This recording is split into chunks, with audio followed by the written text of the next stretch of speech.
Mohanavani Telugu podcast వింటున్న శ్రోతలందరికీ హృదయపూర్వక ధన్యవాదాలు. ఈరోజు ఈ షాట్లో చాలా అద్భుతమైన విషయాన్ని విని తెలుసుకుందాం.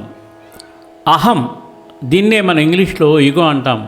ఈ ఈగో అనేది ప్రతి మనిషికి ఉంటుంది. కాకపోతే కొంతమందికి కేజీల్లో ఉంటుంది, కొంతమందికి టన్నులు ఉంటుంది. మొత్తానికి ఈ అహం ఉండడం వల్ల లాభమా నష్టమా అనే విషయాన్ని ఇక్కడ మనం తెలుసుకుందాం. అహం అంటే ఏమిటి? అహం అనేది అంటే నేనే అనే భావం, నేనే గొప్పవాడిని, నేనే చేశాను, నాకే శ్రేయస్సు కావాలి అనే దృక్కోణం మనలో ఏర్పడినప్పుడు దానిని అహంకారం అంటాం. అహంకారం వల్ల కలిగే చెడు ఏంటి? సంబంధాల్లో విరసం అంటే విరోధం. మీకు తెలుసు, అహంకారం ఉన్నవాడు తనకెవరు సాటి కాదని అనుకుంటాడు. దీనివల్ల కుటుంబము, స్నేహితులు వారికి దూరం అవుతారు. కోపము మరియు ద్వేషం పెరుగుతాయి. అహం ఎక్కువైతే చిన్న విషయం కూడా మనకు అవమానంలా అనిపిస్తుంది. ఆధ్యాత్మిక అవరోధం. అహంకారం ఉన్నంత వరకు భగవంతుని కరుణ సంపూర్ణంగా లభించదు. లోకంలో అసహనం. ప్రతి పనిలో తన పేరు, తన ప్రాముఖ్యత మాత్రమే కోరుకుంటాడు. ఈ అహంకారం వల్ల కలిగే మంచి ఏమిటో కూడా చూద్దాం.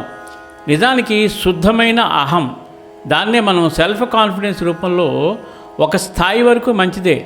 అది మనలో ఆత్మవిశ్వాసం ఇస్తుంది, కష్టాల్లో లొంగిపోకుండా నిలబడే శక్తినిస్తుంది, నేను చేయగలను అనే ధైర్యాన్ని నింపుతుంది. కానీ అది అతిగా పెరిగితే గర్వం, ద్వేషం, లోభం, బాధలకి మూలమవుతుంది.